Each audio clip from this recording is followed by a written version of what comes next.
Boas tardes a todos e a todas e benvidos á cuarta charla deste ciclo de conferencias. O meu nome é Lucía Vázquez e actualmente estou facendo a miña tese doutoral no Departamento de Microbioloxía e Parasitoloxía na Universidade de Santiago de Compostela.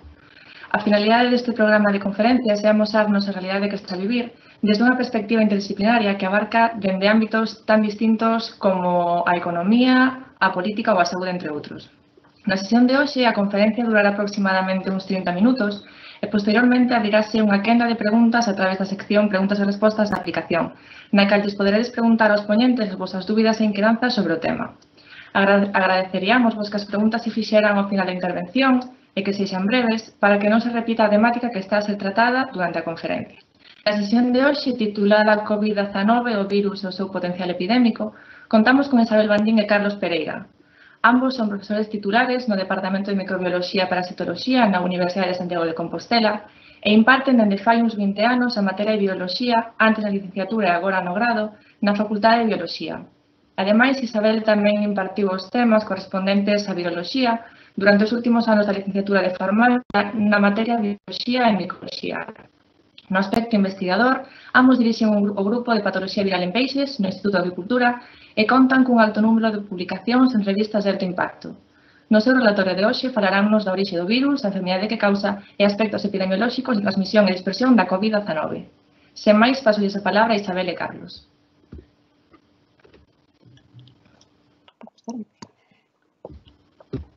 Hola, boas tardes. Neste ciclo de conferencias nos imos intentar explicarvos como é o axente patóxeno e como conseguiu dispersarse polo mundo tan rapidamente para causar a pandemia que estamos a vivir. En primeiro lugar, vou falar do virus, que probablemente é o tema un poquinho máis espiñoso, máis difícil de comprender, polo que vou intentar utilizar unha linguaxe máis sincera posible e non utilizar moitos termos científicos. Estruturamos a charla de xeito que imos seguir unha serie de preguntas que nos estiveron facendo os xornalistas de diferentes medios de comunicación ao longo desta cuarentena. Entón, eu vou comenzar falando de que son os coronavirus.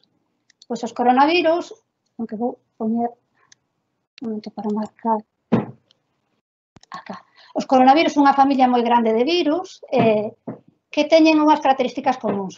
Unhas delas é que son virus envoltos. Que quere dicir que un virus é envolto? Pois que ten no seu exterior unha capa lipídica, que é a que se fala moito que se vai destruir cando utilizamos os diferentes desinfectantes. Os coronavirus son cleomóficos, quere dicir que poden adoptar diferentes formas, pero os que os infectan aos humanos son todos esféricos, como o que vemos aquí.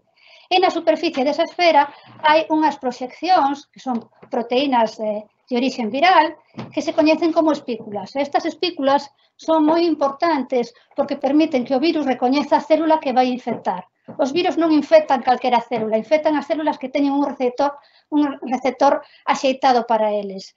Un exemplo moi gráfico é como... A ver se me sale.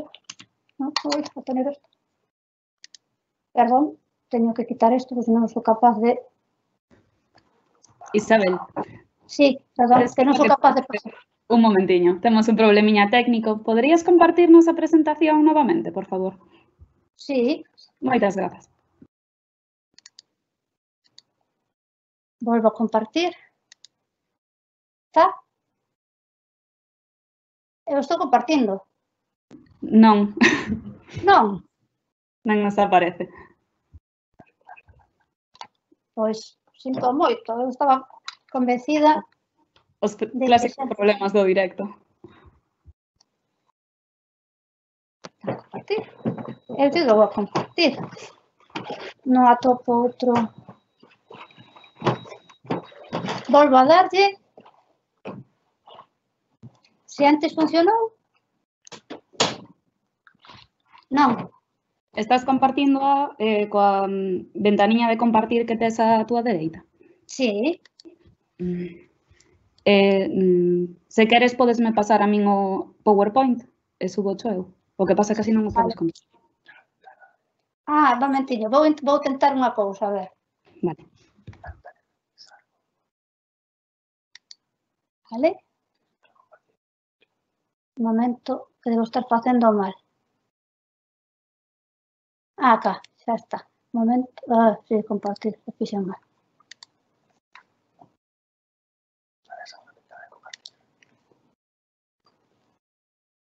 Aquí.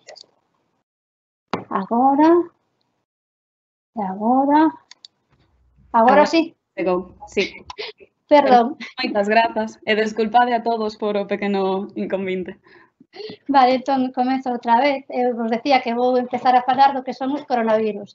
Que os coronavirus son os virus envoltos, o que mostraba antes, que non poden mostrar ben, que envoltos quere decir que teñen unha capa no exterior da partícula que é unha capa lipídica, e que no caso dos virus humanos son esféricos, como estamos a ver na imaxe, e que teñen unhas proxeccións que son unhas proteínas que son moi importantes porque decía que con elas recoñecen a célula que van a infectar e que é un mecanismo típico de como unha chave, unha pechadura, que sería isto que vemos aquí. Ademais, as espículas o que lle fan é que lle confiren este aspecto que vemos no microscopio electrónico, que parece como o Sol, a coroa que rodea o Sol. Por eso o nome de coronavirus, por esta coroa que lle dá aspecto ás espículas e por eso o nome que ven do latín e todo o mundo lle chaman en inglés, en alemán, o que sexa, son coronavirus.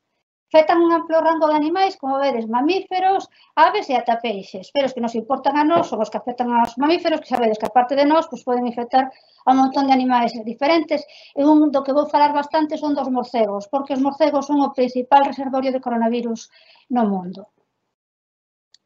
Seguindo falando destes virus, unha cousa importante, son importante para nós, como virólogos, é que teñen un xenoma de ARN, un xenoma grande, é o máis grande que se coñece dentro destes virus, de virus de ARN, e complexo, que quere dicir complexo, que codifican moitos xenes, como estamos a ver aquí. E, ademais, unha cousa importante, que os virus ARN soen ter moitas mutacións, pero estes teñen unha taxa de mutación bastante máis alta que outros virus de ARN. Por riba, cando eles van a replicarse, cando se copian, en vez de copiarse todo o xenoma, se producen copiase por partes, e temos un montón de mensaxeiros, que é isto que estamos a ver aquí. Estos mensaxeiros, producir tantos mensaxeiros, permite que haxa recombinación cando dous variantes do virus están infectando a mesma célula, o que aumenta a variabilidade que temos dentro dos coronavirus. Agora vamos a responder a segunda pregunta. Este virus é o único coronavirus que infecta os humanos? Pois non. No século XX xa coñecíamos 4 coronavirus que infectaban ao ser humano, que normalmente causaban infeccións respiratorias suaves. Pénsase que aproximadamente como moito o 25% dos catarros comuns que temos todos os invernos estaban causados por coronavirus. No século XXI apareceron os novos coronavirus. O primeiro que apareceu foi o SARS. O SARS é o virus do síndrome respiratorio agudo grave, que foi unha pandemia que comezou en novembro do ano 2002 e acabou en xullo do 2003, afectando a unhas 8.000 persoas no mundo en 28 países, pero que, como vedes, quedou moi limitada no tempo. A continuación apareceu o virus do MERS. O MERS é o acrónimo en inglés que se corresponde co síndrome respiratorio de Oriente Medio. Este comezou no ano 2012 e sigue a causar problemas, enfermidade, todos os anos, pero está moi circunscrito, como xa o seu nome di, a Oriente Medio, fundamentalmente a Península Arábiga e a países limítrofes, aínda que houbo casos reportados ata o momento en 27 países por os viaxeiros que desde esta zona do mundo se desplazaron aos seus países de orixe, por exemplo, ou simplemente por negocios a outros países.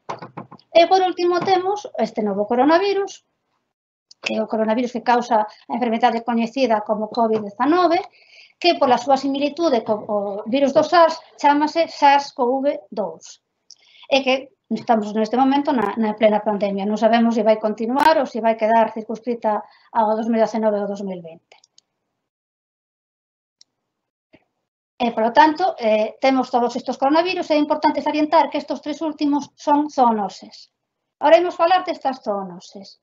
Zoonoses que todas as infeccións que tivemos neste século foron producidas a partir de morcegos. Os morcegos son os grandes reservorios de virus, en neste caso concreto, os reservorios dos coronavirus. Pero habitualmente necesitan unha especie intermediaria ata chegar ao home.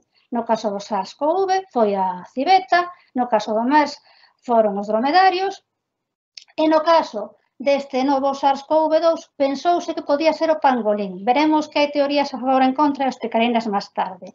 Aquí, un poquillo que os quero mostrar é que, ainda que estamos a sufrir un episodio moi importante con esta pandemia, a taxa de letalidade, este é o cálculo mundial a día de onte, máis ou menos, é inferior a do SARS original e, por suposto, do MERS, que é o máis mortífero dos virus, de momento, dos coronavirus coñecidos.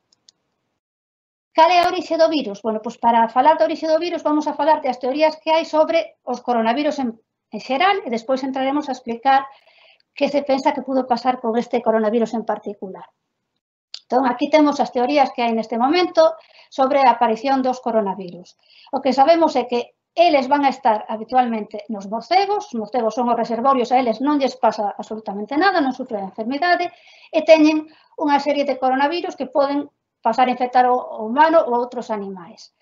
Hai dous grupos de teorías. Para un grupo, o que di é que os virus, as variantes do virus que son capaces de cruzar a barrera específica, é dicir, que son capaces de infectar outra especie, son moi raros, e no outro grupo, na outra teoría, di que son moito máis frecuentes. Pero ainda que pensan que son raros, isto é unha mutación que se produce, xa digo, de forma rara, prodúcese sempre ao azar e podería pasar que haxa un hospedador secundario, como no caso que falamos do MERS e do SARS, e dai pasa ao humano. Ou que directamente infecte humanos, pero sempre necesitarían un hospedador secundario, un animal, que fixera de reservorio. E na última teoría, que é a máis recente, o que din é que os virus que hai nos morcegos, moitos deles xa serían capaces de pasar a outra especie, en concreto de infectar os humanos. Pero eses virus non son virulentos. Entón, o que ten que producirse unha recombinación entre os virus que son capaces de infectar humanos, que son os que están pintados en vermello, que están coloreados en vermello, co este virus que está marcado en verde, que sería o virus que é capaz de producir a enfermidade. Entón, cando se produce esta recombinación, temos unha variante do virus que infecta directamente os humanos e causa unha epidemia. Pero, de todos os xeitos, pénsase que se necesitaría un animal, un reservorio, que permitiría manter o virus circulando na población entre animales e humanos. Quería falarvos un poquinho do SARS-CoV, este 2, o que estamos a sofrer agora, porque en moi pouco tempo tense estudado moitísimo, pero moito grazas ao que xa se sabía do SARS original do ano 2002. Entón, cando falamos dos cambios que se teñen que producir nos virus que están infectando morcegos para que poidan infectar aos humanos, estamos falando fundamentalmente dos cambios que se producen nas espículas, porque xa vos dixen que as espículas son as que o virus necesita para infectar unha célula e despois invadila.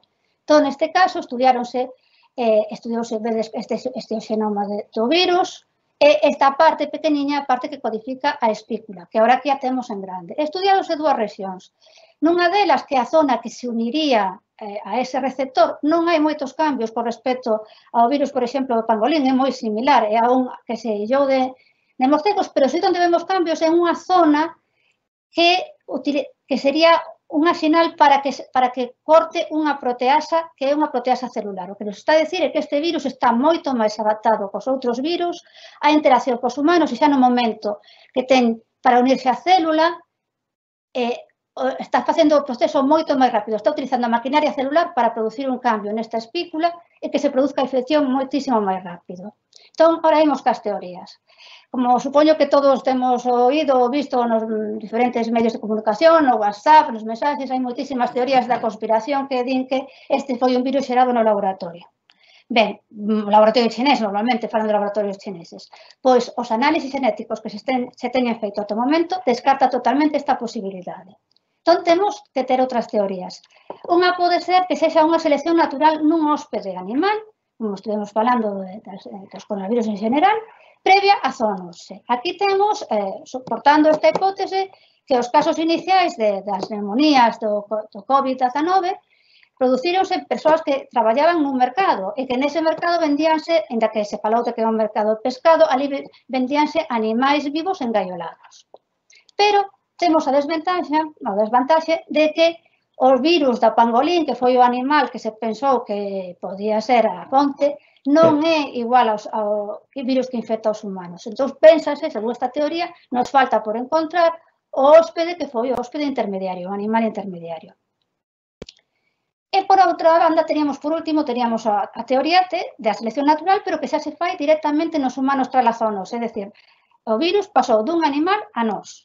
Neste caso, sí que podría ser o pangolín, e non teríamos que buscar outro hóspede, porque a espícula do pangolín, se recordades o que vos amosei fai uns minutiños, era moi parecida a do SARS-CoV. O que se produciría aquí sería que houve unha transmisión inicial non detectada, os primeiros casos de humanos infectados non tiveron síntomas alarmantes ou non tiveron prácticamente síntomas, por tanto, as autoridades sanitarias non se deron de conta, e tamén o que esta teoría propón é que probablemente houve varios eventos zoonóticos, é dicir, o virus pasou do pangolín varias veces aos humanos, aí se produciu unha recombinación durante ese período de tempo hasta que o virus foi capaz de causar enfermidade e, polo tanto, de ser detectado polo sistema de saúde.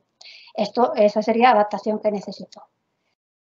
E agora, xa deixando un poquinho o virus atrás, imos falar de cal é o problema, porque este virus, se non causara enfermidade, pois non sería un problema para nós e non estaríamos todos na casa. Entón, vou intentar explicar desde o punto de vista de virus como vai causar a enfermidade e despois tamén por que hai colectivos de risco e por que temos cadros leves e cadros críticos. Ben, o primeiro, que Carlos volverá a falar disto, é que este é un virus respiratorio, é dicir, entra polas mucosas dos nosos orificios nasal e da boca. Unha vez que está aí, vai pasar aos pulmóns. E dos pulmóns vai pasar, bueno, estas son teorías porque ainda non se demostrou todo, non hai estudos suficientes, é un virus recente, pénsase que a través da sangue, do sangue, que nos chamamos unha viremia, chegaría ao corazón, o rilo aparello digestivo. Que teñen en común todos estes órganos, incluído as arterias?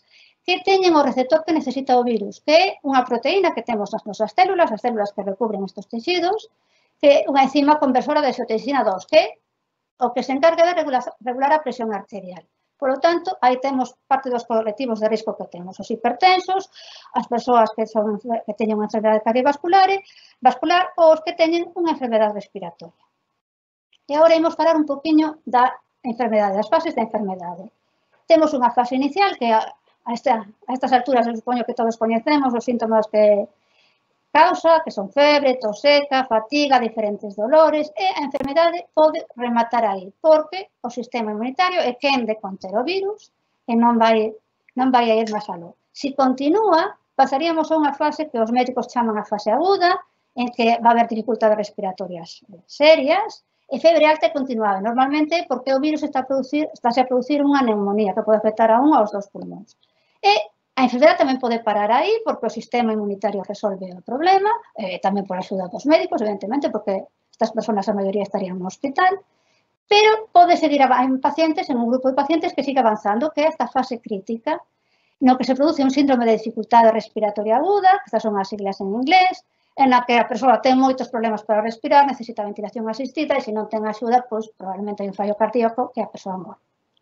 Entón, por que se está a producir isto? Bueno, pois na fase inicial o que se está sabendo, xa digo, son moitos datos, pero moitos teñense que confirmar nun futuro. Pero se sabe que aquí hai unha resposta importante do organismo frente ao virus, vaise a intentar cortar a infección, e a medida que entramos na fase 2, a fase que se chama a fase pulmonar, a esa resposta que pode controlar o virus vai disminuindo e empeza unha resposta inflamatoria que nas persoas que entran na fase crítica é moi exagerada, que é o que vemos nesta outra diapositiva aquí. Aquí o que vemos é o virus en sangue, que vai subindo cando estamos na fase aguda, cando os virus temos en sangue, despois iría baixando, pero, sin embargo, a resposta inflamatoria en esas persoas que entran no estado crítico cada vez é maior. Esta resposta é a que vai facer realmente o dano ao pulmón, é o que vemos aquí. Os pacientes críticos, o que se produce é que hai un retraso na chegada das células que teñen que defender o noso organismo, os monocitos, os macrófagos, pero cando chegan, montan unha resposta inflamatoria moi exagerada para o que é necesario. Realmente o que está facendo dano ao pulmón, en eses casos, xa digo, deste porcentaxe de pacientes que consideramos críticos, é que esa resposta inflamatoria exagerada, o que se chama normalmente unha tormenta de citoquinas, é a que vai a facer o dano ao pulmón. E o último que xa vi en un par de artigos, o que falan é que isto pode ser un factor xenético, é dicir, non depende tanto do virus, sino do sistema inmunitario do hóspede. E, sin máis, Vou a deixar a miña presentación e vai a falar Carlos do modo de dispersión do virus e como chegamos á pandemia. Para iso, aquí vou compartir.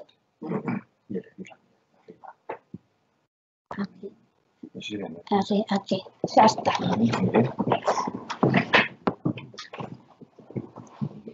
Muy bien, está la presentación lista ya. A mí me ha tocado la parte menos árida quizás de esta charla. Al igual que Isabel, la he organizado en base a las preguntas más frecuentes que hemos ido recibiendo desde el principio de este episodio pandémico. Lo que yo voy a hablar es sobre cómo es la transmisión y la dispersión de este virus, que es lo que puede explicar cómo es este virus deficiente en cuanto a su epidemiología. Entonces, el primer... ¿Es aquí? No pasa... ¿Por qué no vimos la presentación? Ahora, vale. Ahora sí. Bien, entonces el primer punto que vamos a tratar es de dónde salió este virus, que ya lo ha tratado Isabel, pero yo lo voy a tratar de una forma ligeramente distinta para entender lo que viene a continuación. Este virus, como dijo Isabel, es casi seguro que ha venido de otros animales. ¿Qué es lo que ocurre? Que esos animales nos están infectando a nosotros con virus. Los animales en la naturaleza sabemos que son portadores de una gran cantidad de virus, se calcula de miles de virus que pueden existir en la naturaleza y que todavía no conocemos. ¿Por qué estos virus están ahí y no le están provocando no están provocando afección a los animales? Porque llevan miles de años adaptándose a ellos. Para un virus lo más inteligente es no matar al hospedador, y esto es a lo que tiende la evolución en la relación entre el virus y el hospedador. Cuando ese virus encuentra otro animal, cuando ese virus salta de una especie a otra, es cuando se puede producir ese problema. Y esto es lo que está ocurriendo en este momento. No es el primer caso de un virus que salta de especie. El salto de especie más frecuente es entre especies muy próximas. El ébola, por ejemplo, se saltó de alguna especie de monos al hombre. Este es un salto bastante normal. En este caso, el salto ha sido bastante raro porque salta de una especie completamente alejada del hombre.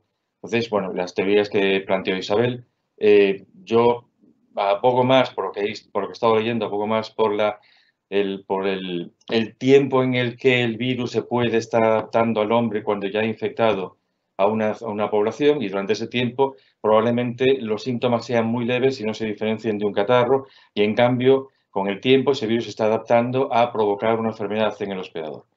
¿Qué es lo que nos espera a nosotros, a la población mundial? Adaptarnos a ese virus. Entonces vamos a ver en primer lugar cómo se transmite el virus, vamos a ir yendo paso a paso.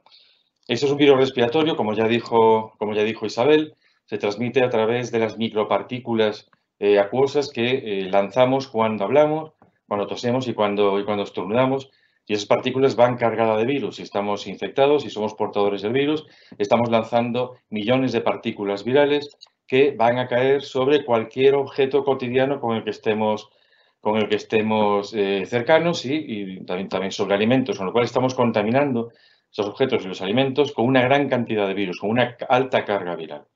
Por eso, la costumbre durante cientos de años ha sido el taparnos la cara para evitar la dispersión indiscriminada de virus. Esto está bien, reduce el riesgo de dispersión, pero lo que estamos haciendo es provocando la contaminación indirecta.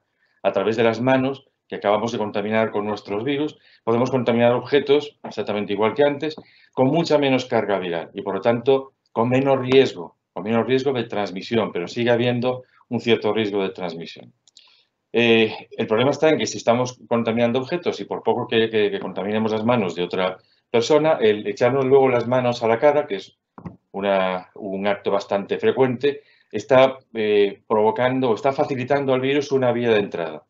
No solo es a través de la respiración, es también a través de las mucosas o de las zonas, en el ojo, en la nariz, etcétera, en el que la piel es más fina y en donde el virus puede penetrar bastante fácilmente, no solo por inhalación. Eso tiene una implicación después, como veremos.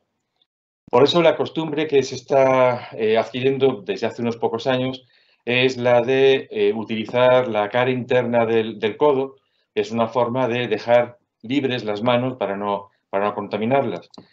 Pero algo que estamos aprendiendo en la actualidad es que es importantísima la higiene, el lavarse las manos frecuentemente. Veremos cómo influye esto a nivel epidemiológico, el lavarse las manos frecuentemente con agua y jabón, simplemente porque, como dijo Isabel ya, el jabón tiene, vamos, por lo menos lo introdujo antes, el jabón tiene un efecto sobre la envolta lipídica del virus, con lo cual lo inactiva. El uso de guantes, por supuesto, en una situación como la que estamos en este momento, es también fundamental, y el uso de la mascarilla. En el caso de aquellos que están más en contacto directo con portadores, por supuesto, el uso de la máscara y las gafas está claro por qué es, para evitar o reducir el riesgo de introducir a través de la cara el virus.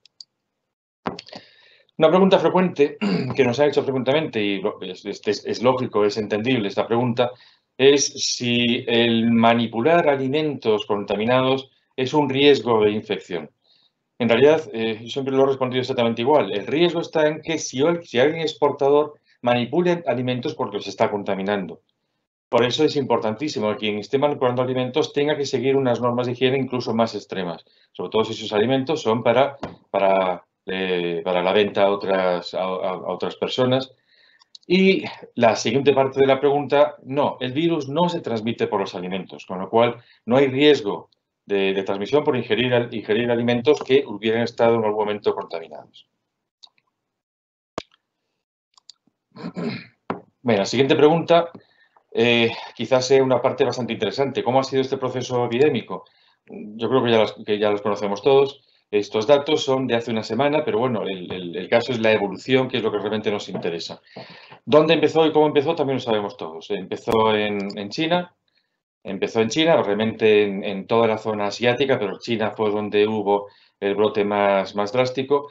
Comenzó a principios, mediados de enero, y hubo un pico bastante claro a mediados de febrero, pero para un país tan grande como este, los 80.000 casos en total que hubo, pues no eran especialmente alarmantes. De hecho, la OMS no hablaba de pandemia en ese momento, sino solo de epidemia. ¿Qué ocurrió durante estas 2 semanas, una semana y media, 2 semanas, entre que ya se estaba eliminando el problema en China y empezaba en los países occidentales, en Europa y en otros países? ¿Qué ocurrió?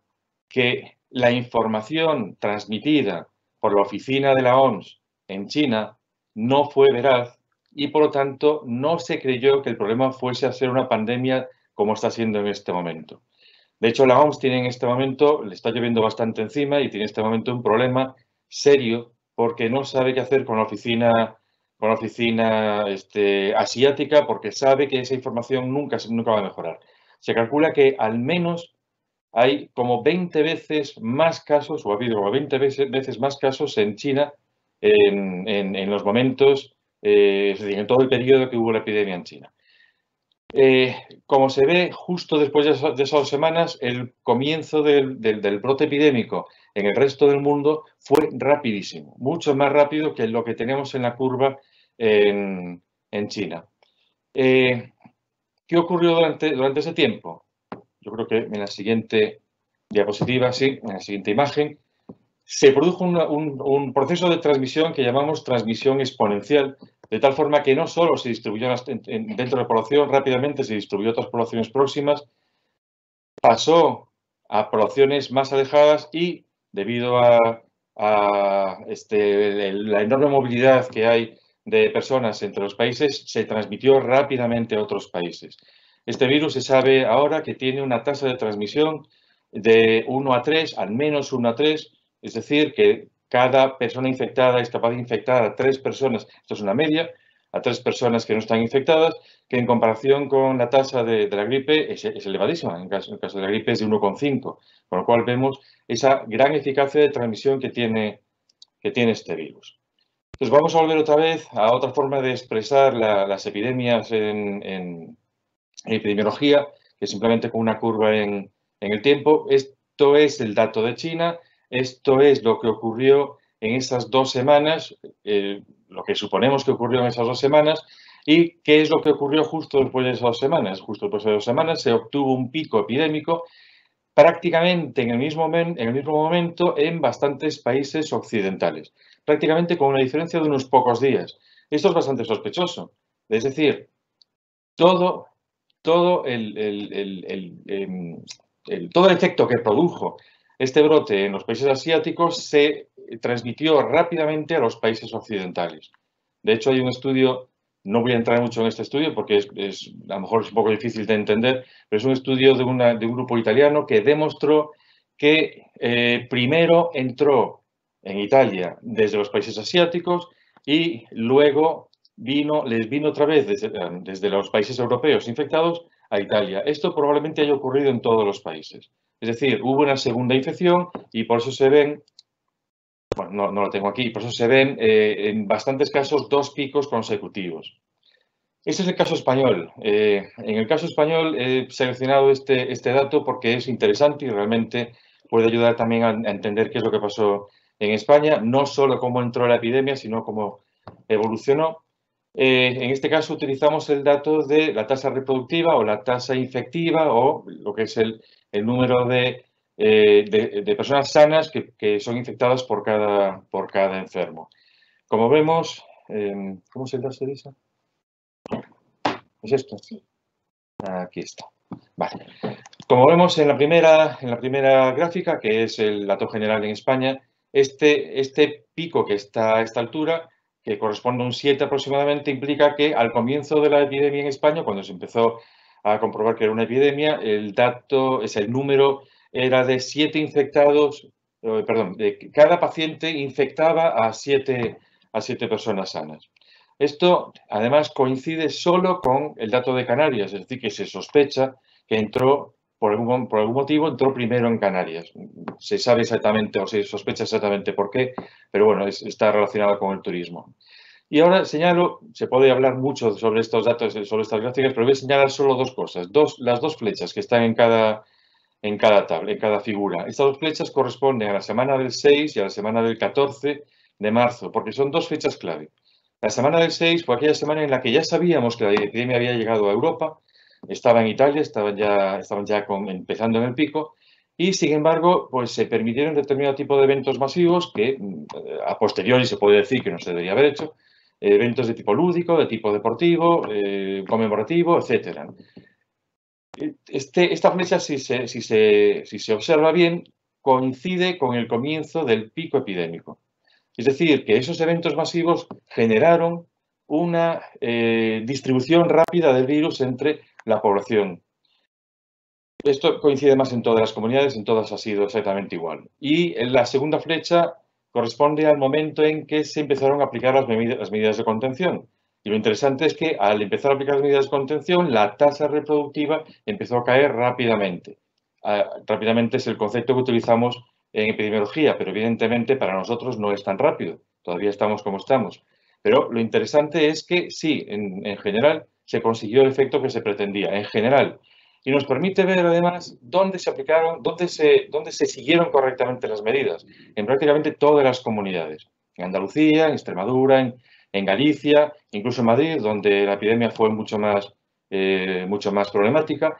Y hay comunidades en las que, si hacemos memoria y recordamos las noticias, en las que hubo casos en que se alteró en determinadas ocasiones se alteró el estado de cuarentena.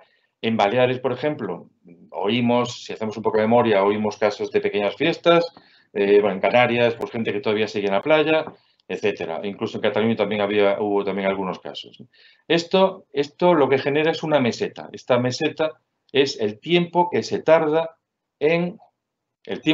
que se tarda en conseguir la caída de la epidemia. Algo pasa con el láser que no permite avanzar. No permite. Entonces, ¿qué haces para salir? Así tampoco. Si algo pasa con el láser que no permite avanzar. ¿Cómo hago para salir de aquí? La representación. Finalizar la presentación. ¿En dónde? Es que así no voy a utilizar el láser después.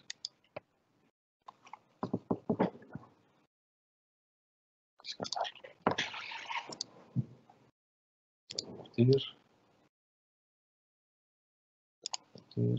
Es esta.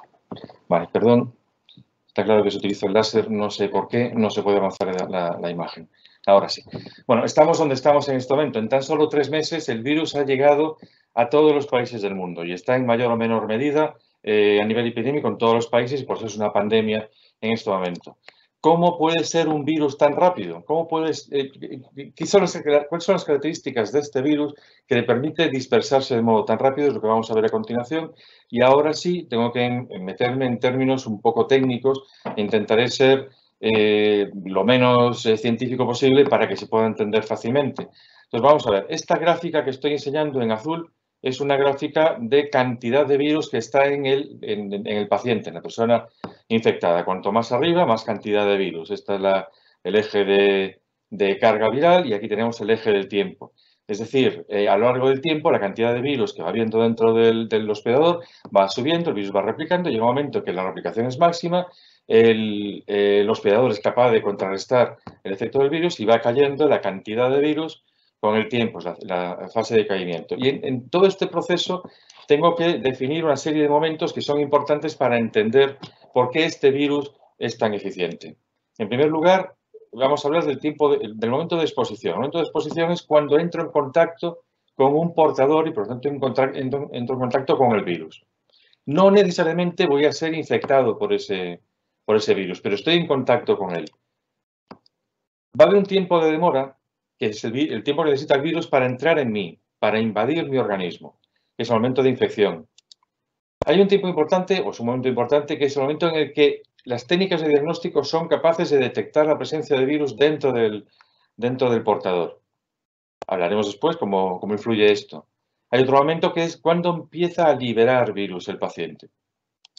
Y por último, cuando se empiezan a detectar los síntomas. La combinación de todos estos momentos son los que hacen que un virus sea más o menos eficiente en su dispersión y, por lo tanto, que haya más riesgo de epidemia. Los vamos a tratar por separado, intentaré ser breve. En primer lugar, la primera fase es la fase de entrada o de invasión, que es la que nos da, bueno, esto es cómo entra el virus, esto no sé por qué está así. Vamos a poner 2 ejemplos de 2 virus distintos. Ahora no voy a decir cuáles son, los voy a decir después. Un ejemplo de un virus que entra rápidamente, que es capaz de invadir rápidamente al organismo una vez que ha entrado en contacto con él. Y otro que en cambio es más lento, tarda más tiempo. Uno tarda menos de 1 hora y el otro tarda pues alrededor de 3 horas. ¿Qué ocurre con las medidas de higiene? Si yo no me lavo las manos más que cada hora, por poner un ejemplo fácil, en el caso de la derecha, he dado tiempo a eliminar el virus porque me estoy lavando las manos antes de que el virus sea capaz de entrar en mi organismo. Lo he tenido en las manos, pero no ha sido capaz de entrar en mi organismo. Si lo mismo hago en el caso de la izquierda, lo que ocurre es que el virus ha tenido tiempo de entrar antes de que lo elimine con el lavado de manos. El caso de la derecha es el COVID, es el SARS, es el CoV-1, y el caso de la izquierda es el virus de la gripe y es también el COVID-19, el SARS-CoV-2. El tiempo que tarda el virus de la gripe en entrar dentro del organismo, en provocar la infección, es menos de 1 hora. En el caso del SARS es de alrededor de 3 horas y en el caso del COVID no se está seguro todavía, no hay estudios todavía fidedignos, pero se cree que puede estar entre los 15 minutos y la media hora. Nosotros en el laboratorio trabajamos con virus que son tan rápidos como que en menos de 15 minutos incluso son capaces de entrar en el hospedador. El segundo tiempo es el de liberación. Esto es importante porque en un caso puede ocurrir que el virus tarde mucho en liberarse. A partir del momento en que el virus se libera, ese paciente está dispersando virus. Y la otra opción, el de la derecha, es que el virus sea muy rápido en la liberación, con lo cual el paciente libera más tiempo ese virus, es por lo tanto de más riesgo. El de la izquierda es el SARS, el de la derecha es el COVID. El COVID es un virus que se empieza a liberar muy rápidamente, en tan solo pues 1 o 2 horas después de la infección, en los casos más extremos, por supuesto, claro. Otro tiempo importante es el de la sintomatología. Si yo soy capaz de ver que una persona tiene síntomas, podemos aplicar medidas de aislamiento para reducir el riesgo de la dispersión. En el caso del SARS, tarda unos 10 días en verse los síntomas, con lo cual la dispersión es realmente bastante extensa. En el caso del COVID, está en 4 o 5 días aproximadamente.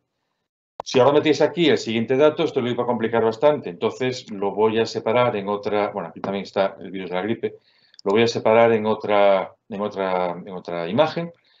En este caso es solo con el diagnóstico y vamos a asumir que el virus empieza a dispersar con la infección.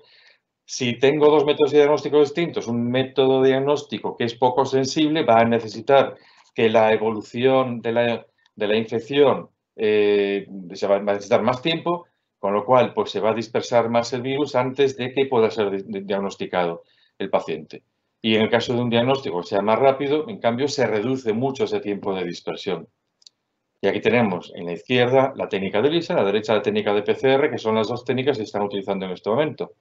La técnica de ELISA es la que más se está utilizando porque es más económica, además está siendo muy rápida, con los kits miniaturizados es de unos 20 minutos. La PCR es más cara y es un poco más lenta, se tarda unos 4 a 6 horas. Y además hay otra técnica de ELISA, yo esto lo estoy clarificando para que se entienda cuando nos lo comunican en las noticias, hay otra técnica de ELISA que en lugar de detectar el virus, que es para lo que se utiliza el ELISA en diagnóstico, lo que detecta son anticuerpos y esta ELISA es la que se va a utilizar en estos test masivos que van a hacer ahora para entender la epidemia. Y luego se utiliza a posteriori para entender o para saber fidedignamente cuántos han sido infectados en la población, pero que no han desarrollado síntomas. Que se especula que en torno del 50-60% de la población probablemente haya pasado la infección una vez acabada la epidemia. Y ya estoy acabando. La pregunta que nos hacen frecuentemente, ¿pudimos haber controlado antes la epidemia? Pues sí, si algo de profeta de lo que ya ha ocurrido, por supuesto que puedo decir que sí. Claro, ahora que sabemos cuáles fueron las causas por las cuales esto se dispersó tan rápidamente y por qué no se aplicaron medidas antes. Pero esto, por supuesto, lo que nos importa en realidad es, ¿podremos controlarlo en un futuro? Pues depende. Depende de si en realidad hemos aprendido qué es lo que hay que hacer para reducir el riesgo de dispersión y para reducir el efecto. Creo que ahora, as conclusiones... Pues como conclusións, o que queiro recordar que todo o mundo lembre, que levamos 3 pandemias por coronavirus no que vai de século, é dicir, estes virus viñeron para quedarse, van a seguir, se non son estes, serán outros novos. Son todas zoonoses, por tanto, é moi importante o control dos animais silvestres nos mercados, menos mercados que se dan moito nos países asiáticos, sobre todo en China, pois teñen que controlar moito máis eso, pero non só controlar os mercados, sino o control das poboacións silvestres, porque os animais da natureza son unha fonte importantísima de virus que poden causar enfermidades en humanos. E para iso hai un proxecto, que é o proxecto Viroma Global, que o que pretende é descubrir cantos virus están aí agardando para chegar ao home, pero que necesita cartos. E que nestes momentos os únicos países medianamente interesados son, curiosamente, os por os que empezan estas epidemias, que son os países asiáticos. De feito, onde hai publicacións dentro do proxecto Viroma Global son autores chineses e autores tailandeses. Sería moi importante que o resto do mundo se implicara neste tipo de proxectos. Y bueno, muchas gracias por su atención. Espero que no hayamos sido muy aburridos. Y creo que es el turno de Lucía. No, ya no es todo de preguntas. ¿Turno de preguntas? Sí, todavía? turno de preguntas. Y entonces ahora hay que sacar esto de aquí, ¿no? Sí. Esa presentación. Aquí. No, aquí.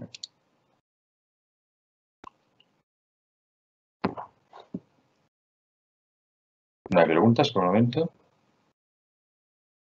¿Qué no tenemos? Ah, ahora. Ah, vale. Entonces, Dada alta tasa de mutación, 2 coronavirus. Ay, pero no fue. Dada alta tasa de... No, otra. Uy. Y vayas para atrás. Vaya para atrás. Para arriba. Uy. Quita esto. Ahí, la flechita ahí. No, esa flechita de atrás. Estamos intentando leer las preguntas. Ah, aquí. En a ver, publicadas. sí. Ah. Vale. Entón, temos dúas dúas preguntas. Sí, xa estamos coas preguntas. Gracias, nos están chivando que estamos equivocados. Estábamos no sitio equivocado, entón gustaríamos saber que primeiro, a ver, por cal vamos? Desde abajo, ¿no? Desde abaixo, pues empezamos desde abaixo. No, desde arriba. Desde arriba. Es por tiempo. ¿Por que as análisis xenéticas rexeitan que o virus saíse dun laboratorio? Eso es cosa tuya. Vale, porque o que se compararon foi os virus que se coñecen, que é certo que se estaba traballando, que se está a traballar e se traballou desde o momento que apareceu o SARS, se empezaron a facer virus no laboratorio parecidos ao SARS. Pero ningunha secuencia publicada de virus que existan, que se traballara no laboratorio, se parece, ten tantos cambios como que hai neste virus, porque eu falei vos dos cambios que hai na espícula, pero ten cambios ao longo do xenoma.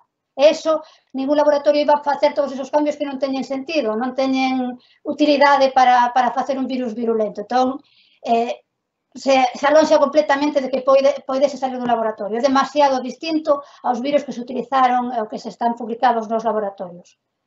Non pode ser. La siguiente es una pregunta muy interesante de Óscar. Dada a alta tasa de mutación dos coronavirus e a súa recombinación durante a infección da célula, cando a vacuna estea validada dentro dun ano, vai seguir sendo efectiva? Esta podemos responder as dos, pero venga, es de vacunas, o sea que... Vamos a ver. Sí, el virus tiene una tasa de mutación muy alta y tiene una capacidad de adaptación al hospedador altísima también. Pero pensad en el virus de la gripe, por ejemplo, que también es un virus con una tasa de mutación muy alta. Podemos predecir qué es lo que va a aparecer el siguiente año y podemos diseñar una vacuna para entonces. El conocimiento que tenemos con el virus de la gripe es muy superior al que tenemos con el coronavirus. Pero se está trabajando muchísimo con el coronavirus y se está estudiando también qué es lo que puede pasar si el virus está evolucionando. Entonces se está diseñando una vacuna para este momento y se está pensando qué es lo que puede ocurrir para el próximo año. Por supuesto, se está trabajando mucho en ese aspecto. ¿Algo más? Este es anónimo. Hola, gustaría saber en qué consisten esos análisis genéticos que se hicieron para confirmar que a primeira teoría non é posible. Refírome á teoría de que os virus é la misma que la primera. Creo que sí está medio respondida, ¿no? Está medio respondida. O sea que podemos pasar al siguiente. Juan Antonio, ¿por qué la mortalidad por COVID de Alemania es aparentemente menor que en España? Esa sí que es una pregunta realmente difícil. La mortalidad en este momento es más baja, sí. Aquí hay que analizar realmente muchas cosas y es muy complicado. El tipo de organización social de las poblaciones, la densidad de población. Yo hice este estudio para ver si podía haber una relación entre no tanto la mortalidad, sino el número de casos por densidad de población. Y la verdad que no encontré una relación con la densidad de población. En este caso es mortalidad lo que está hablando fundamentalmente. No, eso sí que tiene que ser alguien hospitalario el que lo pueda responder. Yo aquí no tengo capacidad para poder decirlo. Óscar, muy clarificadora la charla. ¿Qué requisitos legales necesitaría la OSCE para poder investigar con el virus bien entero o bien con partes del mismo? En caso de poder investigar con el virus desde la OSCE, ¿qué conocimientos debe aportar la OSCE con los medios técnicos y humanos de los que dispone actualmente? Sí, eso sí que lo puedo responder yo. De hecho, nosotros vamos a empezar a trabajar con coronavirus, pero no con el COVID. Que la diferencia que hay entre coronavirus y el COVID simplemente es si vamos a hacer vacuna o no vamos a hacer vacuna. Si no vamos a hacer vacuna, podemos trabajar con el coronavirus para entender cómo se transmite, cómo se replica, cómo poder atacarlo, etc. Entonces, en este caso se puede trabajar con condiciones de laboratorio de... Bueno, porque explica que son coronavirus de los que causan el catarro. Claro, exactamente. Vamos a trabajar con coronavirus que causan el catarro. Entonces, podemos trabajar con laboratorios de un nivel P2, que es un nivel de seguridad, que es el que tenemos en nuestro centro de trabajo. En aquellos casos en que tengan que trabajar con el COVID-19, aconsejamos trabajar con un nivel P3. Son laboratorios de más alta seguridad. Si en la OSCE se va a trabajar con este virus, quien lo haga debería realmente tener un laboratorio de este nivel de seguridad, que los hay en la OSCE. ¿Qué conocimientos puede aportar la OSCE con medios técnicos y humanos? Muchos. Hay muchos equipos que podemos aportar. No somos solo un equipo de virólogos en la OSCE. Solo somos dos profesores de virología, pero hay bastantes virólogos trabajando en la USC, con lo cual se puede aportar mucha información y muchos resultados interesantes. La siguiente, Dani, ¿sabes si es normal que esta familia de virus también afecte al sistema nervioso? Porque é curioso algúns síntomas de falta de olfato e gusto que presentan algúns pacientes. Isto sí que é cosa de... Sí que hai, non hai moitos artigos sobre o tema, pero sí que hai xa incluso que poderían causar unha pequena encefalite, o sea que sí afectan o sistema nervioso. Non se sabe exactamente por qué, porque os artigos que hai son clínicos, non investigan o motivo, non están traballando directamente co virus, están describindo síntomas, pero sí que xa se vira algún caso na epidemia do SARS tamén, que había afección do sistema nervioso. Pero o problema aquí con estes virus é que se lle empezou a dar importancia no momento do SARS, despois, como esa epidemia foi moi curta no tempo, deixaronse, en todos os avances que se fixeran, deixamos que se recortaron bastantes cartos, porque non tiña sentido, por exemplo, fabricar unha vacuna, investigar moito como o virus causaba os síntomas, como progresaba, porque non había xa o problema de saúde. Entón, seguiron traballando algúns grupos, pero moitos pequenos, número pequeno de grupos, digamos, cando viu o MERS, cando chegou o MERS, parecía que iba a haber máis inversión, máis investimento outra vez, pero como o MERS é moi limitado tamén nas zonas, pois os únicos grupos que realmente están a traballar son algún grupo americano e despois grupos chineses, porque a eles sí que les afectaba o SARS e pensaron que podía aparecer. Entón, agora, pois haberase moito máis e probablemente sí que se chega a entender cal é o mecanismo polo que o virus chega ao sistema nervioso central e causa estes síntomas. Neste momento non se sabe. Ahora una pregunta de Santiago. ¿Cómo se podría explicar la diferente tasa de mortalidad entre países? ¿Podríamos estar ante dos cepas diferentes del virus? Es decir, no podemos explicar la diferente tasa de mortalidad entre los países, nosotros por lo menos. Si es cierto que bastante aceptado que cuando se empiezan a tener los datos fiables es cuando pasa la pandemia, no durante la pandemia. Es decir, que tenemos que esperar a poder tener datos, a que acabe la pandemia para poder tener datos más fiables. ¿Y podríamos estar ante dos cepas diferentes del virus? Podríamos estar ante más cepas diferentes del virus. Mientras el virus no se adapta a la población mundial, pueden estar circulando multitud de cepas distintas, de las cuales se van a ir seleccionando aquellas que menos efecto drástico tengan sobre la población, porque lo que dije al principio, en mi parte de la charla, lo que le interesa al virus no es matar al hospedador, es todo lo contrario, es poder estar en él permanentemente. Y de vez en cuando puede haber un episodio, pero que sea un episodio más leve. Entonces, muy probablemente, no en una, sino en dos, o a lo mejor en tres oleadas, son lo que se llaman las oleadas epidémicas, que van bajando de intensidad, ¿no? En tres oleadas, en dos o tres oleadas, se consiga una selección de cepas y ya no haya circulando multitud de cepas, como vimos en esa gráfica que mostré, sino unas poquitas cepas circulando. Y nos quedemos, pues como estamos con la gripe, con 4, 5, 6 cepas distintas de distinto nivel de virulencia. Pero esto es especulación, porque estamos todavía en pañales con este virus.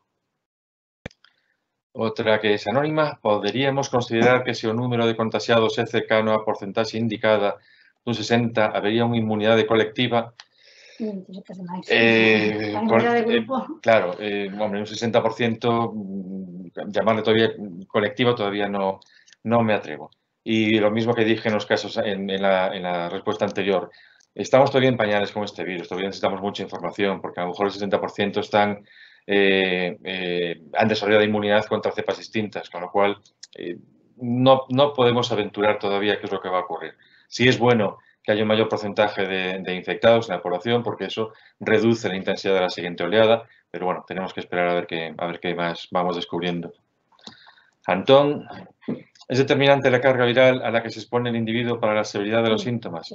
Sí, vamos a ver, yo tuve que terminar una diapositiva esta mañana porque si no me extendía demasiado y en donde explicaba justamente eso. Vamos a ver, si en el momento de la exposición estamos en contacto con una gran cantidad, con una alta carga viral y esa alta carga viral nos entra dentro del organismo, lo que está entrando dentro del organismo es una alta carga viral, que si lo comparamos con una pequeña carga viral, pues se puede entender que más virus están replicando, más pronto se produce el pico de producción viral, menos tiempo le damos al organismo a responder contra esa invasión y por lo tanto es mayor el efecto y la sintomatología además aparece también antes, la dispersión también aparece antes. Carla, cuando una persona ya ha superado la enfermedad, ¿es posible que el virus quede latente en el organismo? Como por ejemplo el virus de la varicela. Uf, esta pregunta sí que es interesante. Luego también digo yo. Sí, vale. As teorías que había hace moi pouco tempo, hai moi poucos anos, decían que os virus que podían quedar latentes eran virus de ADN, porque se integran no xenoma do hóspede. Que está a pasar? Bueno, pois que nos últimos anos, e algúns hai tamén alumnos de viroloxía falamos na clase, hai exemplos de virus de ARN que son virus latentes, por exemplo, o sarampelo. O sarampelo en casos moi concretos, ainda non se sabe... Persistentes. Bueno, persistentes e máis que latentes, pero unha infección persistente, de xeito que xente que padeceu o sarampelo cando eran moi pequeniños, antes de 2 anos de idade, acaban sufrindo unha encefalite causada polo sarampelo, polo virus do sarampelo, 20 anos despois. Entón, ese virus persistiu, estivo aí todo o tempo. Non se coñecen os mecanismos, porque xa decimos que nos falamos de virus latentes, son os virus ADN que son capaces de integrar o seu xenoma no xenoma da célula. Entón, neste caso, pode que sexa persistente? Pois non o sabemos, eso o saberemos no futuro, pero podería ser. Hai uns anos diría que non, totalmente imposible, pero ahora xa non. Sí, de hecho esto, hay tres tipos hay tres conceptos que se confunden bastante con la latencia, y es la propia latencia, lo que estaba explicando Isabel, la cronicidad, que es típico de herpes virus, por ejemplo, y la persistencia. El término de persistencia lo que hace referencia es a que el organismo ha conseguido bloquear al virus. En ocasiones ese virus se elimina completamente, pero en otras ocasiones el virus permanece dentro del organismo. Y está en una carga viral tan baja que el sistema inmune no lo reconoce. Y por lo tanto el virus puede permanecer en ese organismo y en episodios de estrés, como siempre cuando no se sabe si dice estrés, en episodios de estrés, ese virus puede empezar a replicar más y empezar a ser un portador que elimina virus. Si este virus va a ser así, no lo sabemos. En este momento no se sabe. Pero hay fuentes por ahí que dicen que los coronavirus del catarro podrían funcionar así. Es decir, que el catarro lo tendríamos permanentemente. Y solo en determinadas ocasiones es cuando el virus saldría a flote, digamos, y se replicaría y se produciría el catarro. ¿Este virus funciona así? No lo sabemos. Hay que esperar para conocerlo. Será Carla, ¿no? Andrea. ¿Cómo puede afectar a chegada do verán ao virus? Pode disminuir a súa presencia como ocurre con outros virus respiratorios? Eso sí que ya nos lo han preguntado un montón de veces. Vamos a ver. Es evidente que este virus es capaz de producir la enfermedad independientemente de la temperatura. Si vemos, cuidado con lo que estoy diciendo, luego voy a explicarme. Si vemos el mapa epidemiológico que puse antes, está todo el mundo. Está todo el mundo en 3 meses. Por lo tanto, todo tipo de temperaturas son las que este virus puede producir enfermedad. ¿Qué ocurre? Que estos son virus respiratorios, son virus que necesitan humedad y son virus que son muy sensibles a la temperatura externa en cuanto a su supervivencia. Es decir, que lo que se va a ver afectado, muy afectado, es la transmisión del virus cuando las condiciones externas sean de más temperatura y sobre todo de sol. Porque eso es lo que va a hacer que el virus se transmita mucho peor. Si se transmite mucho peor, el proceso epidémico se anula. Eso no quiere decir que no pueda producir la enfermedad. ¿Tenemos catarros en primavera? Tenemos. En verano también. Gripe ya es mucho más raro. Pero es exactamente lo mismo. No es que el virus no pueda. Sí puede, pero su transmisión se ve muy afectada. Óscar. Cuando el virus se deshidrata sobre un medio sin humedad, puede volver a hidratarse y ser infectivo. El virus necesita humedad para poder ser estable. En sequedad, el virus se inactiva rápidamente. Por lo menos, virus con los que trabajamos nosotros y los virus con envueltos son mucho más delicados que los virus que no tienen envuelta lipídica. Y aún así, los virus sin envuelta lipídica también se ven inactivados cuando están en sequedad. Daos cuenta que es una molécula enorme, muy compleja, con muchos tipos distintos de moléculas, pero es una molécula y por lo tanto se inactiva cuando las condiciones no son adecuadas. ¿Cómo le afecta el pH? Es la segunda parte de la pregunta de Óscar. Son virus con envuelta lipídica y son virus que la acidez les afecta bastante, tanto en su estabilidad como en su infectividad. Otro que es anónimo. Os doentes inmunodeprimidos con células B baixas poderían facer menos resposta inflamatoria e, por tanto, a enfermidade máis leve. No, pero o problema aí o temos con que, vamos a ver, a enfermidade, a maior parte da xente vai respostar na primeira parte. É certo que vese que hai un problema cos células B, sí, que parece que están decrecendo nos recontos en todos os pacientes, pero no principio ten que haber unha resposta forte. Unha persona inmunodeprimida non vai ter a resposta forte. Que se chega ao momento non entraría en crítico, pois non o sei, ao mellor sí que non sí que non hai esa tormenta de citoquinas, eso non o podo saber, pero en principio unha persona inmunodeprimida non vai poder conter o virus na primeira fase como está sucedendo no 80% da xente, que ainda os que teñen síntomas, ese 70% realmente non teñen uns síntomas serios, uns síntomas que falamos de tipo gripal máis ou menos duros, con máis ou menos fortes, pero que o virus se resolve. Se esa persona está inmunodeprimida, probablemente sí que vaya a pasar de esa fase, con cual sí que estaríamos entrando por lo menos la fase, si no crítica, sí aguda. La siguiente es una pregunta muy interesante, que además que pongo yo en examen para dar lugar a mucha discusión. A ver, ¿cómo es posible que la mutación que ha permitido el aumento de la capacidad de propagación y de efectividad del virus se mantenga tras tantos pases de un individuo a otro cuando, siendo un virus de RNA, sufre altas tasas de mutación que deberían frenarlo? Una pregunta muy buena, ¿eh? Sí, Una pregunta muy buena y que se da para mucha literatura realmente. Vamos a ver, es un equilibrio entre el hospedador y el virus. Y no voy a meter el tercer factor, que es el entorno, que también es parte del equilibrio. El equilibrio se rompe y es cuando el virus produce enfermedad. Si el equilibrio se mantiene, el virus no produce enfermedad. Si estamos pensando en los millones de personas que han podido ser infectados, podemos entender que cada uno puede funcionar de una forma distinta, y además en entornos distintos. En unos puede ocurrir que el virus no produzca enfermedad, lo que se está seleccionando en la replicación del virus dentro del hospedador es la variante menos peligrosa. En cambio, en otros puede ser que el virus se desarrolle o que la variante del virus que se desarrolle sea la más peligrosa. ¿Por qué? Es una cuestión del hospedador, fundamentalmente del hospedador. Las variantes pueden estar todas ellas. ¿Cuál de ellas se selecciona?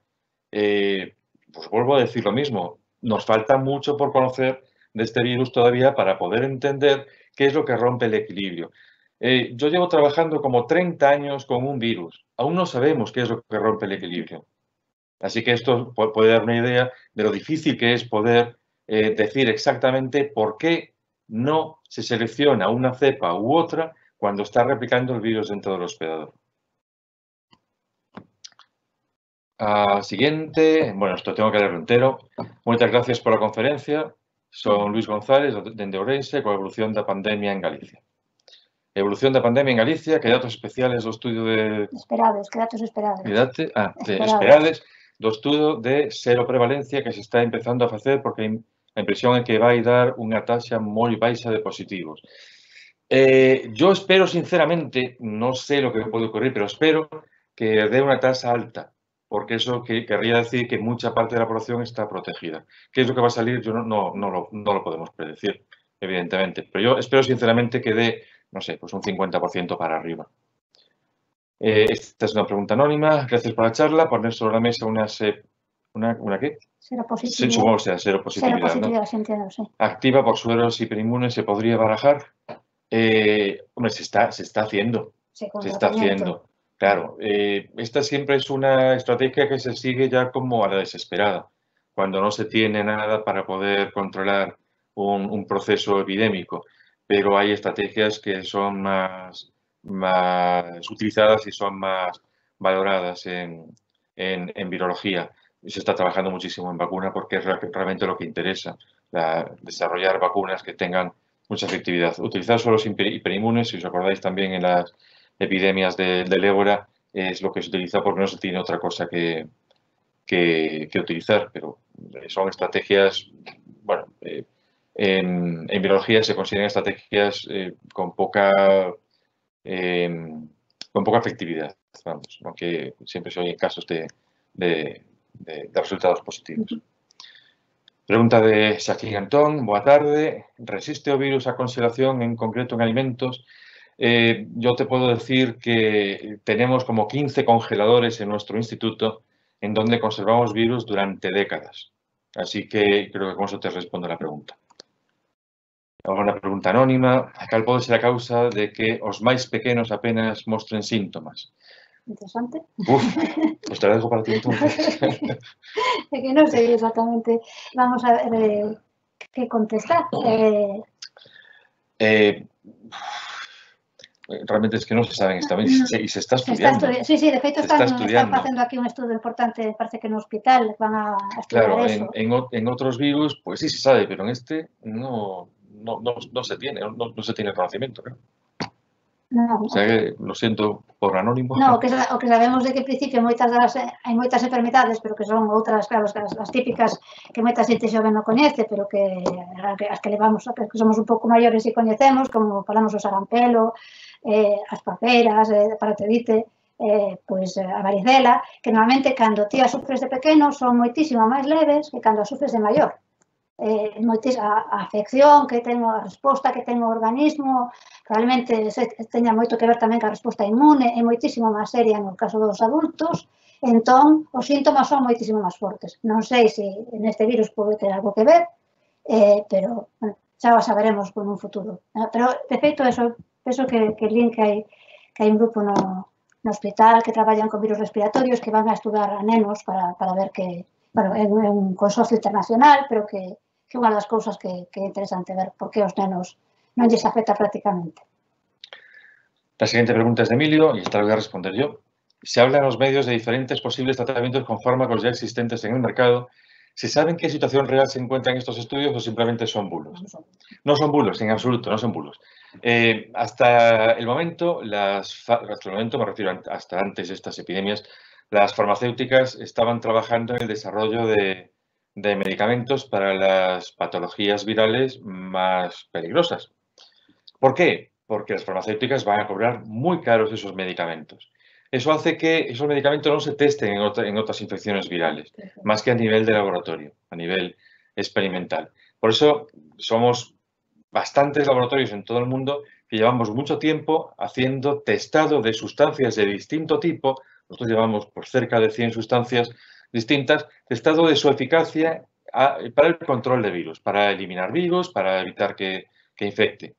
Pues nosotros hasta el momento solo una tuvo así un poquito de efecto derivado, no podemos decir de qué provenía porque fue un trabajo que hicimos para una empresa privada, pero no tuvimos mucha suerte.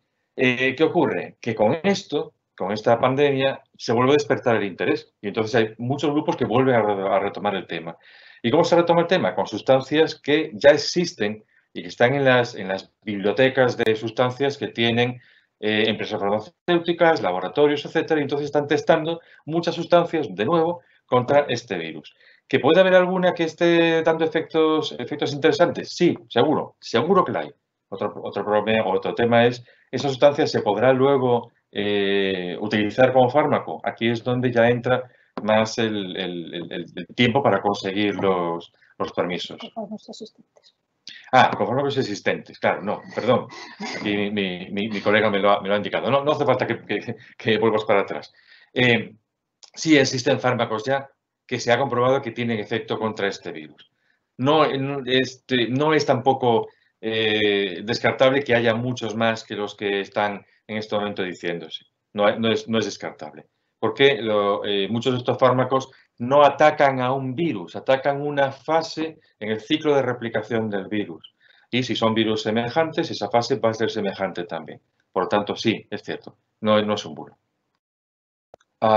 Naila, é certo que algúns de nós poden non desenvolver resistencia ao virus, é dicir, poden infectarse outra vez. Entón, para eles non ten sentido vacinarse. Como se pode identificar esas persoas? Vamos a ver, isto existe en todos os virus, en todas as infecciones virales. Siempre hai algún casos moi raros, moi esporádicos, en los que puede ocurrir. Es decir, no hay que preocuparse en demasía, porque esto no es que este virus sea especialmente más peligroso que otros virus. ¿Hay casos? Sí. ¿Escasos? También es cierto. ¿Qué pasa? Que en las noticias lo que nos ponen es lo que destaca, pero no pensemos que esto es lo más frecuente. No lo es, en absoluto. Anónimo. Este virus, según las probabilidades, podrá desaparecer o solo dependemos de una vacuna para la solución. No desaparecen. Los virus no desaparecen. La viruela. Se eliminó la viruela. Se sabe que puede volver en algún momento, por eso se vigila continuamente. Se erradicó como patología con vacunación, exactamente, como patología epidémica, pandémica, pero se tiene miedo de que vuelva otra vez, por eso se vigila continuamente. ¿Este virus va a desaparecer? No en un plazo que veamos nosotros. Probablemente esté para quedarse con nosotros durante un tiempo bastante largo y nos iremos adaptando a él. Anónimo. Se nos podemos contagiar mediante alimentos contaminados. Se non nos podemos contagiar mediante alimentos contaminados, por que recomendan lavalos con lexía? Por contacto, por estar con Vamos a ver. Si tú tienes la más mínima sospecha de que eres portador del virus, lo mejor es que si manipulas los alimentos los trates con lejía. Creo que es una parte por cada 10.000 o algo así, ¿no? Algo así, ¿no? Si tú dudas que el alimento que has comprado pueda haber sido manipulado higiénicamente, para quedarte más tranquilo, hazlo también.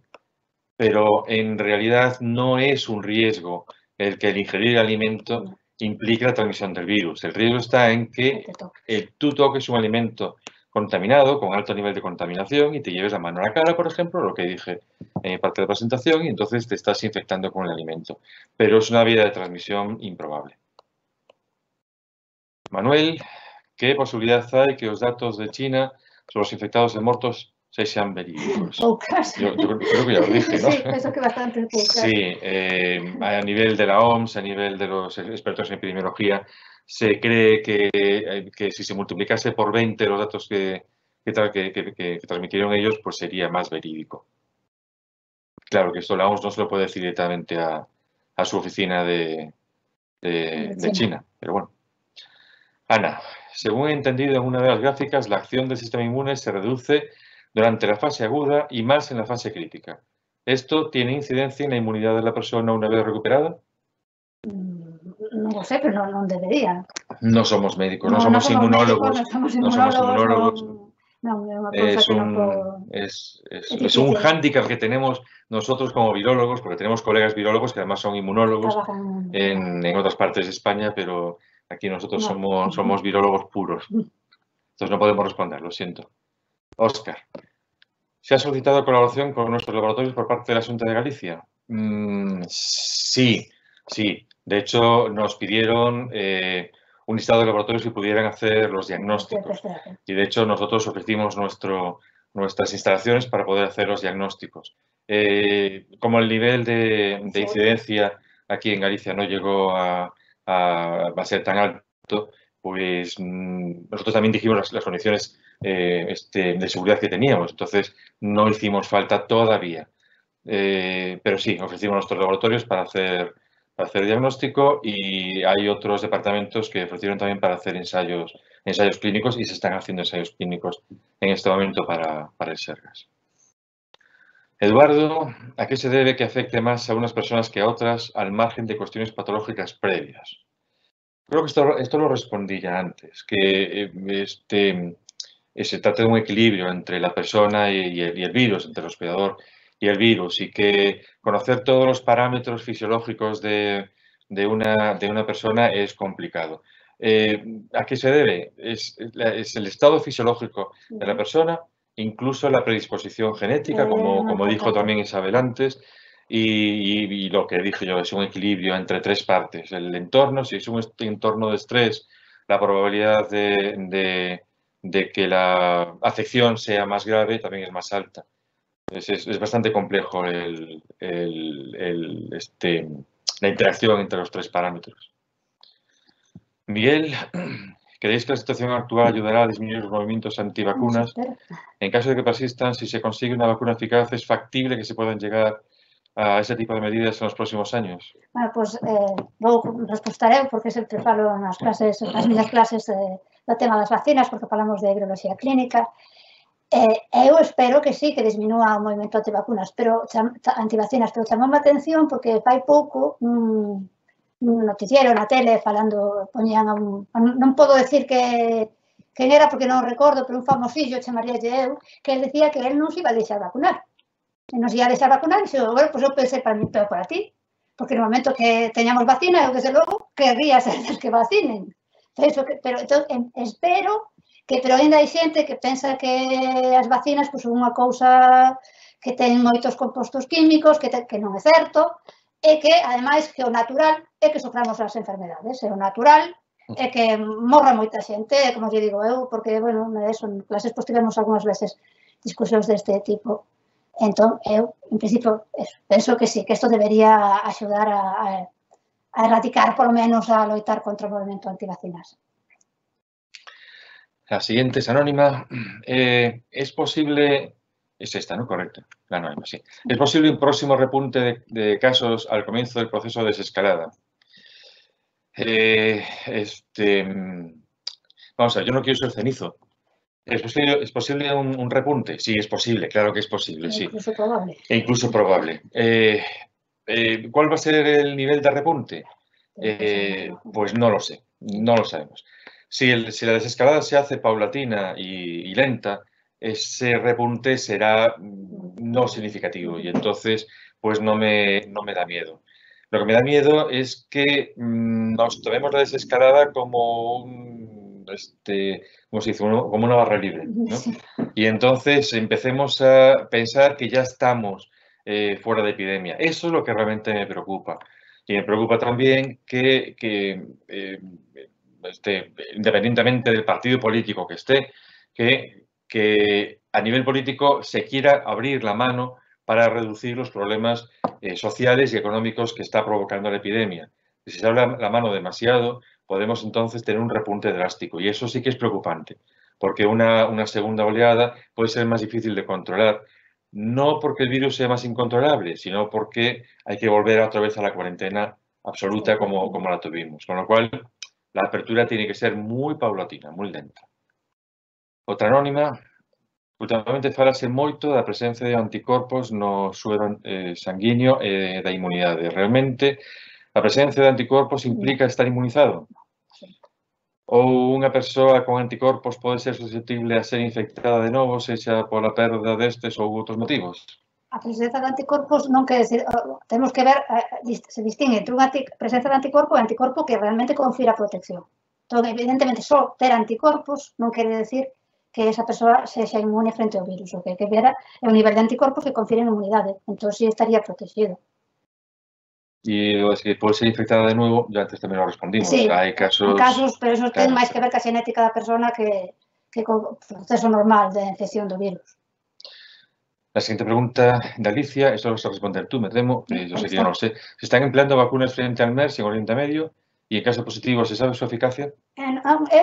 O último que lín, que non quere dicir que non haxa cousas máis recentes, porque claro, ahora enfoquei estes días moitísimo en ler todo o que había desta COVID-19, que moitísimos, centos de artigos que fui mirando máis ou menos por riba para ver cal podía interesarme. Entón, o último que lera eu, que podo falarte de finais do ano pasado, era que había unha vacuna para dromedarios, porque en persoas que non lles estaba intentaran para personas e non era fácil de conseguir. Entón, o que estaban a intentar era, se vacunamos os dromedarios, que son o hospede intermediario, o virus non vai chegar aos humanos, porque ademais o MERS é un caso moi curioso que non se transmite moi ben entre humanos. Entón, todos os casos que se ha visto, as cadeas de transmisión, que se chaman así de personas, normalmente son personas moi relacionadas con unha persoa que a súa vez tuvo contacto con un dromedario. Entón, aí, por eso, se atacamos, entre comillas, os dromedarios, nos protexemos, pois deberíamos previr as infeccións en humanos. Entón, que hai vacuna para dromedarios e que ni siquiera sei se está a nivel comercial, que estaba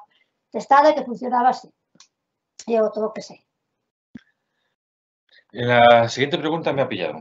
Me ha pillado porque tengo que reconocer que no busqué esta información, pero la buscaré. Si por alguna razón el virus aún no ingresa al organismo por las mucosas, sino que permanece en las manos, ¿cuánto tiempo dura ahí si es que la persona no se lava las manos?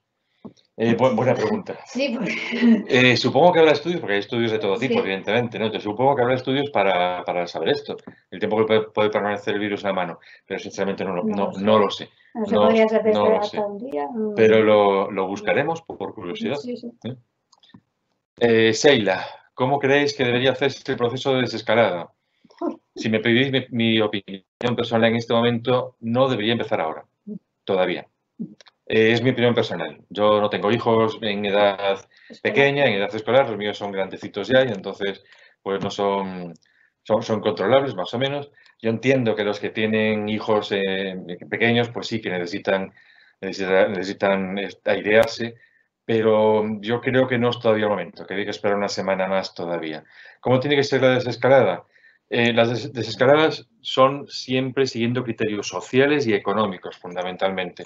Para un epidemiólogo, la desescalada siempre se debería retrasar un mes.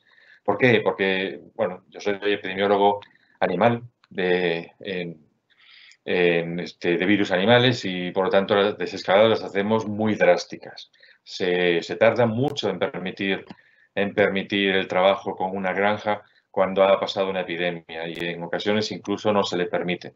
Se siguen acciones muy drásticas. En este caso estamos hablando de personas, por lo tanto entran criterios no solo epidémicos, también sociales y económicos. Y yo aquí sí que ya no puedo, yo doy mi opinión como epidemiólogo, pero no puedo dar mi opinión como sociólogo, como político, como economista. Entran en parámetros tan importantes como la epidemiología. Y Sara Carreño, que es la moderadora, Sí. nos pega otra pregunta. Outra pregunta falábase da alta taxa de mutación, pero artigos publicados estes días din que non é alta e caleo Claro, que para... vamos a ver, que estamos falando de alta tasa de mutación a que teñen os coronavirus en general. Eles son os virus que cambian moitísimo. O que sí se viu, pero xa hai artigos que din que non é así, o sea, que hai de todo. Os primeiros artigos, sobre todo de autores chineses, o que dicían é que todos os illados que tiñan de virus de pacientes, de personas que sufriran neumonía nos hospitales e que les illaran o virus, que era moi, moi semellante. Entón, sí, é certo que non estaba cambiando. Sin embargo, un estudo que vin xa pues, que están publicados todos ahora prácticamente en marzo, non? Pero vin outro en que xa distinguen xenotipos dentro do virus, se distinguen ata 6 xenotipos. Entón, xa non é tan homoxéneo ni tan parecido como era. E despois, os estudos os que falou Carlos, desde, por exemplo, os italianos, que xa teñen varios publicados, ven claramente diferencias entre unhas cepas que lle chegaron, que pensan que que foron as primeiras que chegaron de China, con outros brotes de contagio que eran cepas de virus que viñan de Centro Europa. Co cual, sí que hai diversidade dentro dos virus, pero claro, cando falamos desa taxa de mutación, estamos falando sobre todo o que afecta a espícula, que é o que lle permite esas proxeccións proteicas que lle permiten ao virus adaptarse a outro receptor, que foi o que por eso pasan dos morcegos aos dromedarios, ou dos morcegos á civeta, ou dos morcegos a nós. Despois, evidentemente, unha vez que están en nós, probablemente non é tan drástico, pero sí que hai cambios, xa digo, eu que vin, falaban que isto pode cambiar moitísimo, porque un autor fai isto e dice, son 6 xenotipos, dentro de pouco outro ven e di, non son 6, que son 4 ou son 8. Porque estamos empezando a estudiar, non hai tantas secuencias tampouco para... Daros cuenta que en el tiempo que llevamos de esta epidemia han salido cientos de publicaciones ya. Sí. Una publicación generalmente nos lleva un año, sí. Entre que se hace, y estoy tirando por lo bajo, entre que se hace el trabajo y luego pues publicar a veces, sí. En fin. Sí, de feito, hai algunhas y que sin embargo, exactamente, hay que tener mucho cuidado con estas publicaciones, algunas de ellas las leemos con mucho cuidado y con mucha prevención, además. Entonces, hay que dejar asentar todo este proceso que está ocurriendo en este momento para poder empezar ya a entender realmente este virus. Y creo que no hay más preguntas, con lo cual, muchas gracias a todos. Espero que haya sido interesante. Sí, Entonces, ahora sí que es el momento de Lucía, ¿no? Creo. No sé. Sí. Gracias. Pues ahora Lucía.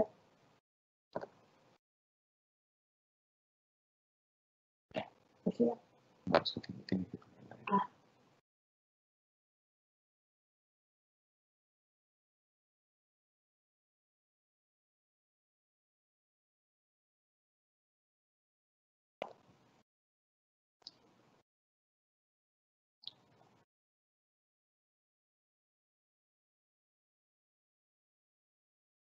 Casi.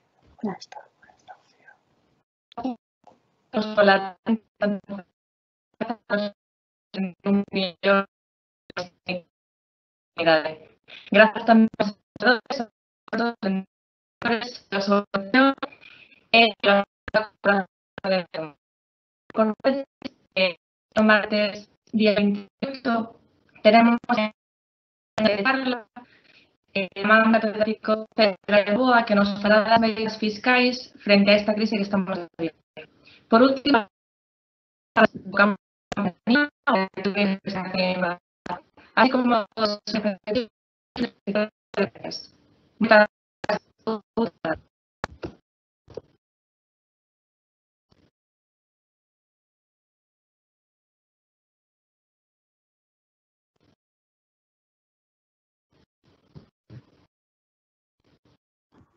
Agora son eu a que tengo o fallo técnico. Desculpade este erro técnico que temos novamente por causa da tecnoloxía. Simplemente repetir o que acaba de decir Lucía para que quede claro. Antes de nada, agradecer a Carlos do Pazo e Isabel Bandín a súa conferencia, moi interesante, e moitas grazas tamén por facela accesible para toda a xente que non estamos normalmente no mundo da viroloxía. Queremos agradecer tamén a nosa audiencia. Hoxe tivemos a 289 persoas conectadas. Moitísimas gracias polo voso interese neste ciclo de conferencias. A semana que ven retomamos as xornadas os martes e os xoves. O martes 28 de abril teremos a César García Novoa, do Departamento de Dereito Público Especial da Empresa, co relatorio titulado Medidas fiscais fronte á crise do coronavirus.